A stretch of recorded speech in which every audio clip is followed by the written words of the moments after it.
Jaya, Jaya, Jesus Christo. Jaya, Jaya, Jesus Christo.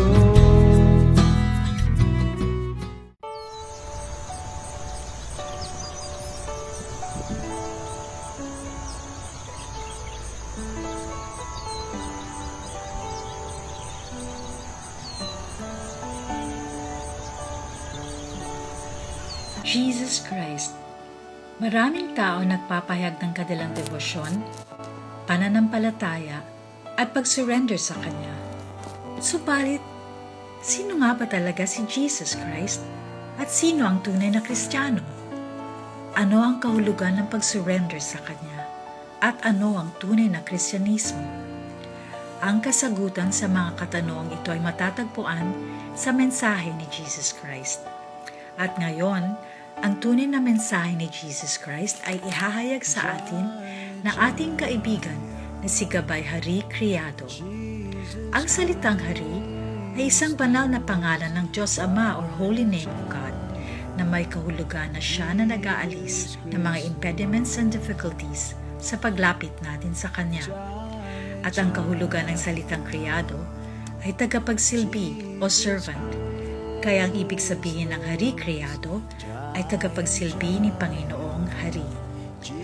Ngayon ay pakinggan natin si Gabay Hari Criado sa ating programang Gabay Hari.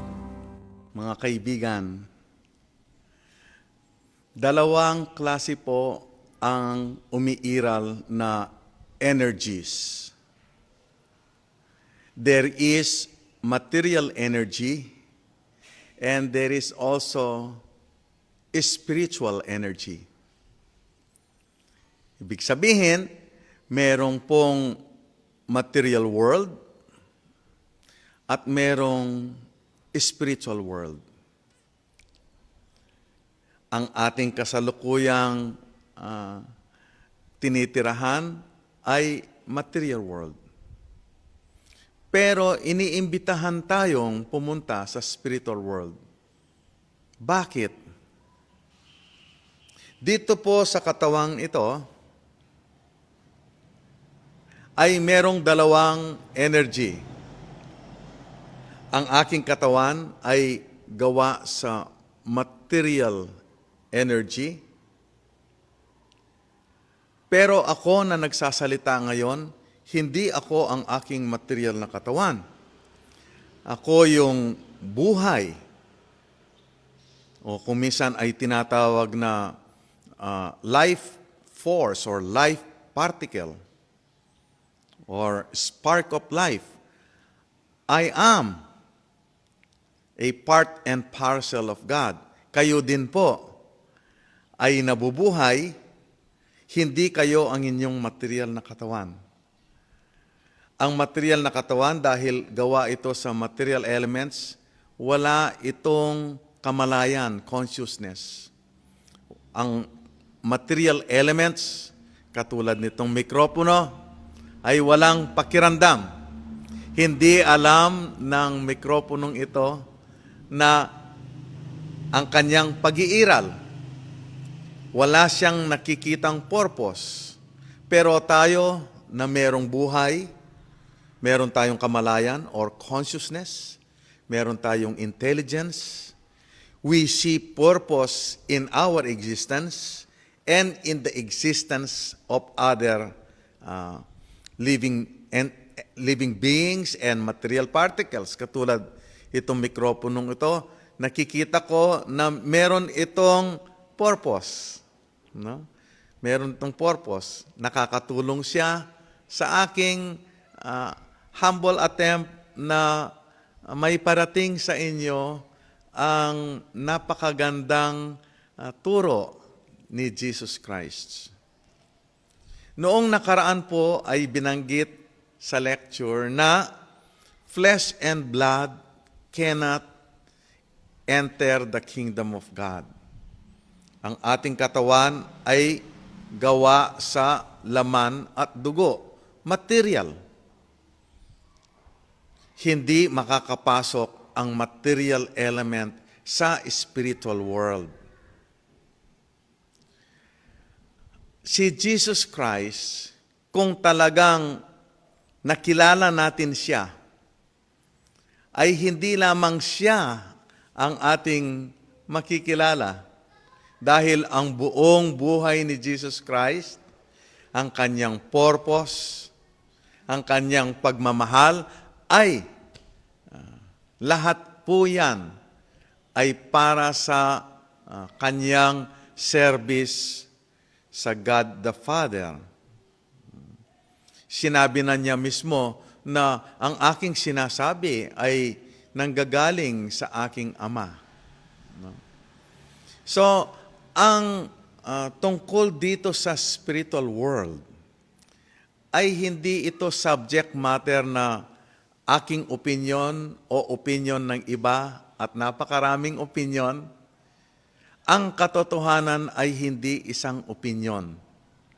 Ang katotohanan ay reality. Katotohanan. Reality is not a belief. It is not something that you believe or you don't believe. In other words, the basis of reality is not a person's belief. Maski na hindi naniniwala ang isang tao, ang katotohanan ng tinuturo ni Jesus Christ ay hindi maaapektuhan. Maniwala man ang isang tao o hindi, kasi ang tinuturo ni Jesus Christ ay reality. Hindi ito paniwala. So, ang buong purpose ni Jesus Christ ay para makumbinsi tayo na masaya sa kaharian ng aking Ama. No? Na iyo ding Ama. Kaya nga po niya tinuro sa atin, kung magdasal kayo, Our Father who art in heaven. No? So, ang Panginoong Diyos ay ang Ama ng lahat ng nabubuhay, ikaw at ako. Tayo ay spiritual energy, life energy. Ang life or buhay ay hindi nagawa sa kombinasyon ng iba't ibang chemicals. Ang life particle or ang buhay ay a separate energy from matter. It cannot be created by combinations of chemical particles. Ganyan din ang consciousness. Because life is a quality, consciousness is a quality of life. So dahil tayo ay living entities, we are life energy. Hindi tayo material. Sa katotohanan, we do not really belong in the material world. Kaya dito, sa material world, ay makikita natin na napakaraming living entities, hindi lamang tao, pati na lahat ng living entities ay nakakaranas ng pagkapanganak, kakaranas ng sakit, tumatanda, at kamatayan. Lahat po yan ay undesirable.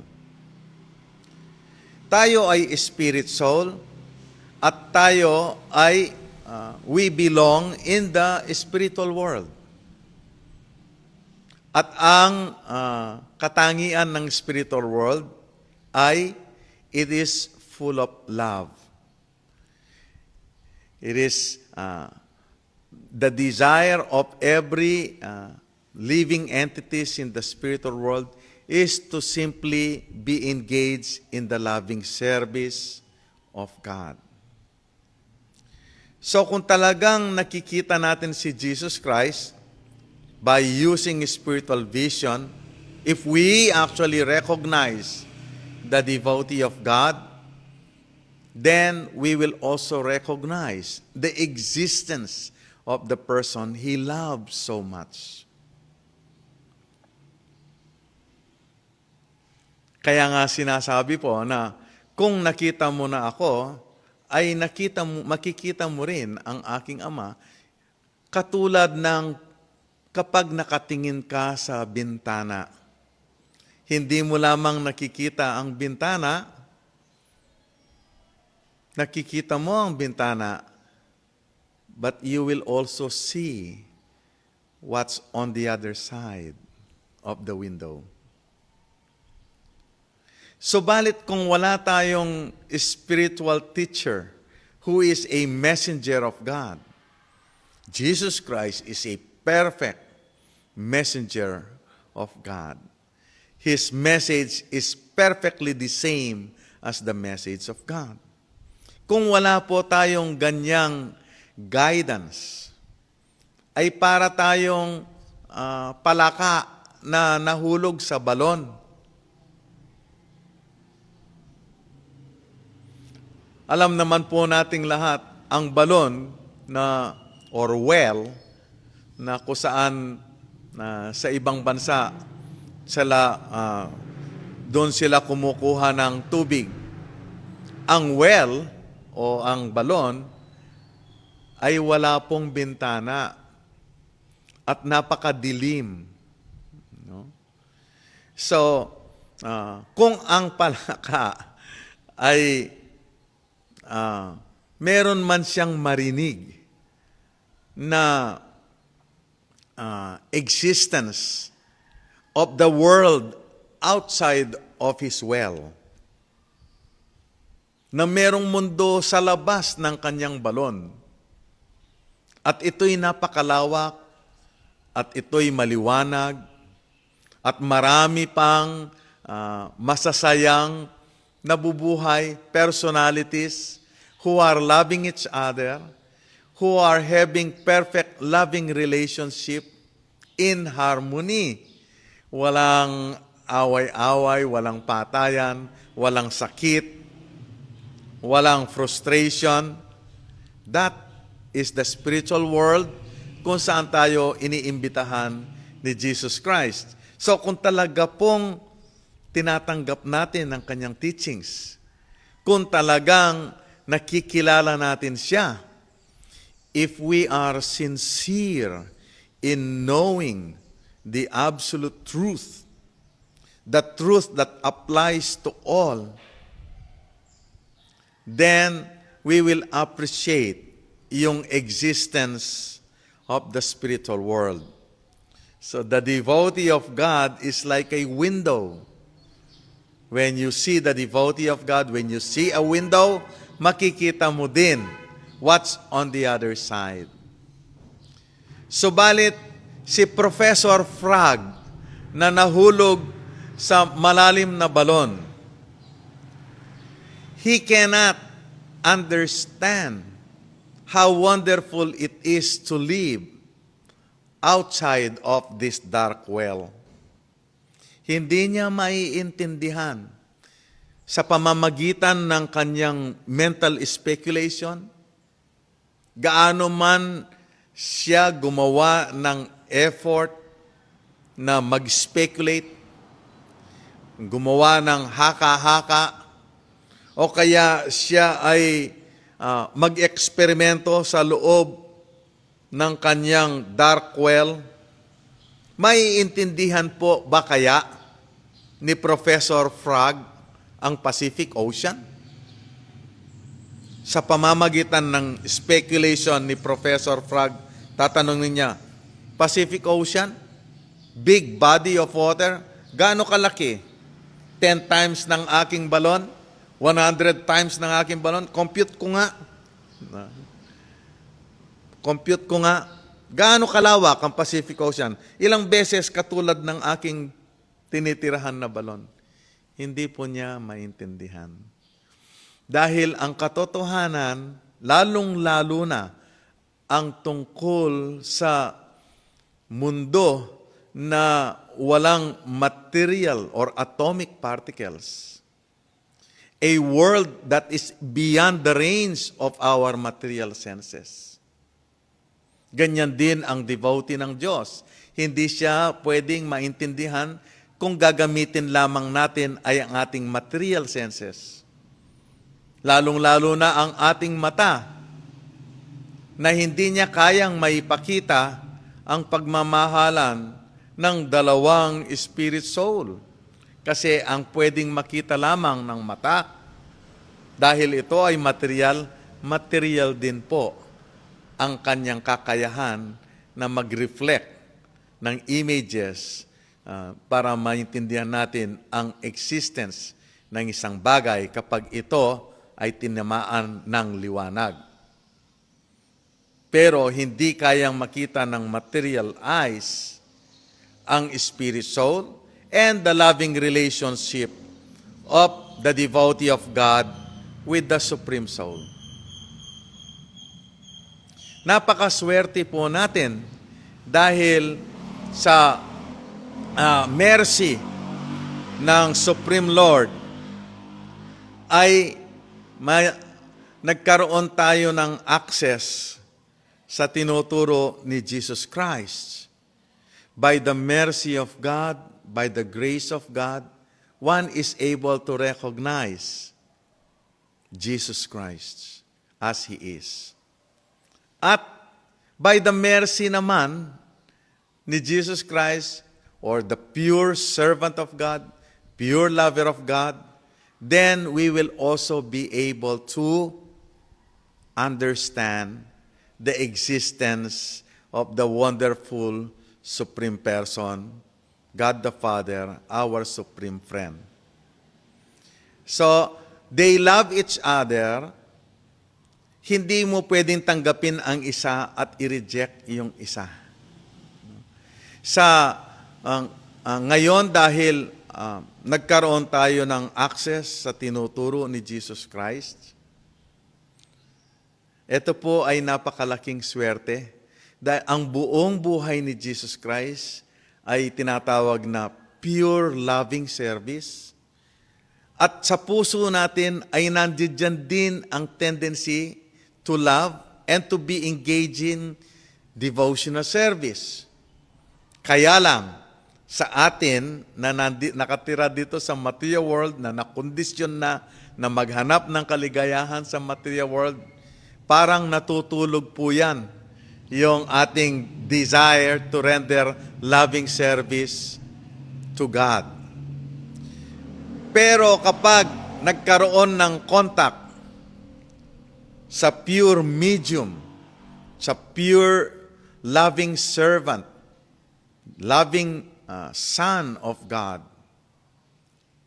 by getting in contact with this holy person, by his influence, this tendency to love and be engaged in devotional service can be awakened.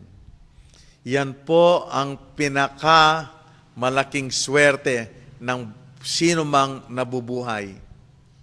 Dahil ang pure devotional service ay magigising lamang at maiintindihan lamang when a person gets in contact with the pure devotee of God. Now that we heard the message of Jesus Christ, which is love for God, ano ang daan o paraan para dito sa aking fallen condition ay makarating ako sa kondisyon na nagmamahal sa Diyos ng aking entire being, ng aking buong existence, ng lahat ng gustuhin ko ay kung ano ang kagustuhan ng Diyos. Ito po'y sa pamamagitan ng regularly hearing and chanting of the holy names of God. The power of God's names will purify our mind and our hearts, and we will come to the point of loving God.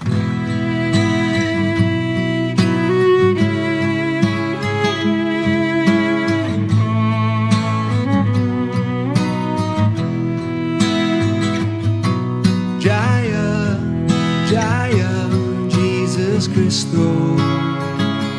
Jaya, Jaya, Jesus Christo. Jaya, Jaya, Jesus Christo. Jaya. Jaya Jaya Jesus Christo.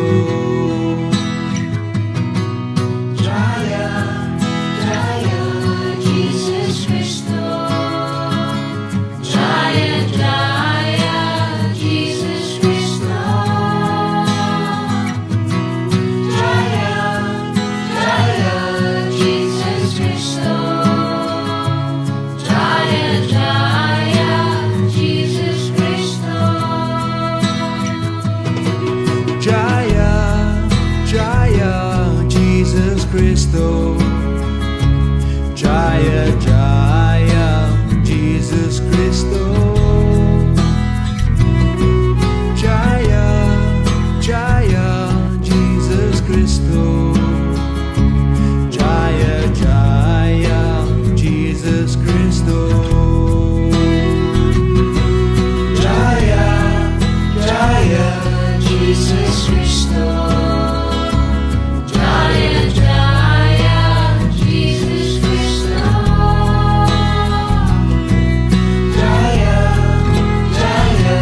Jesus Christo. Jaya, Jaya, Jesus Christo. Jaya, Jaya, Jesus Christo. Jaya Jaya Jesus Christo. Jaya Jaya Jesus Christo. Jaya Jaya Jesus Christo. Jaya Jaya Jesus Christo.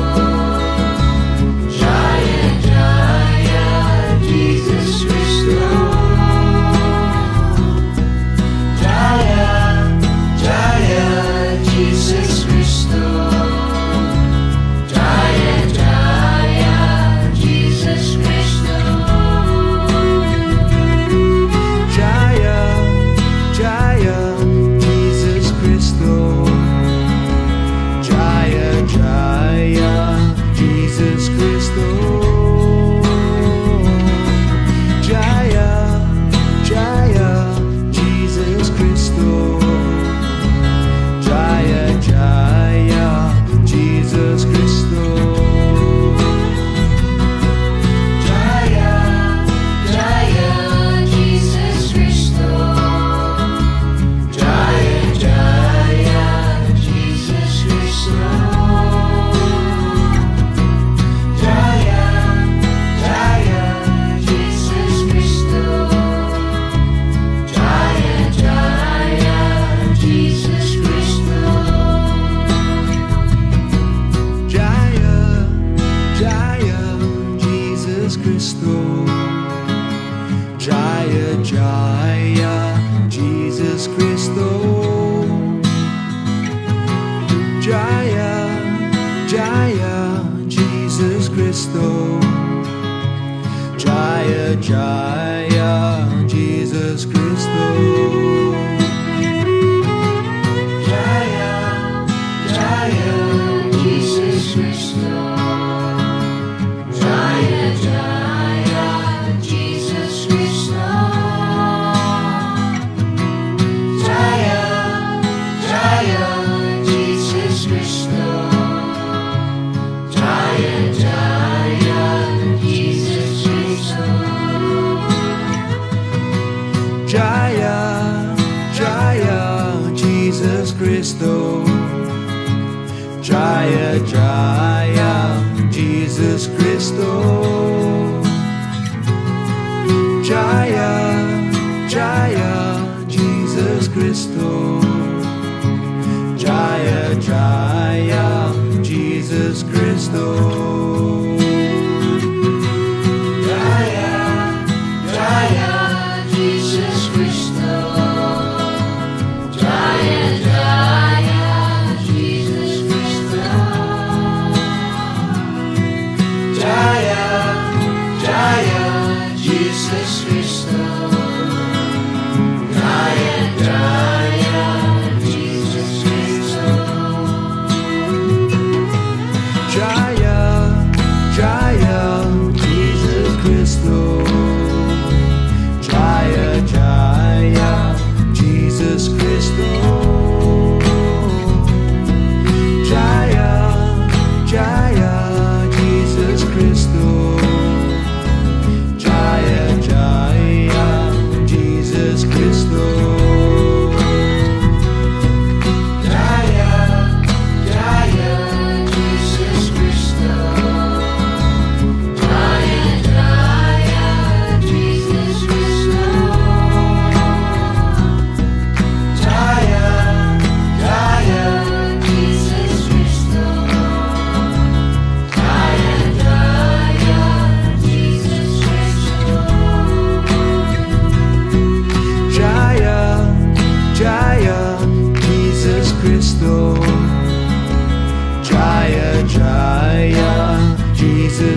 Cristo.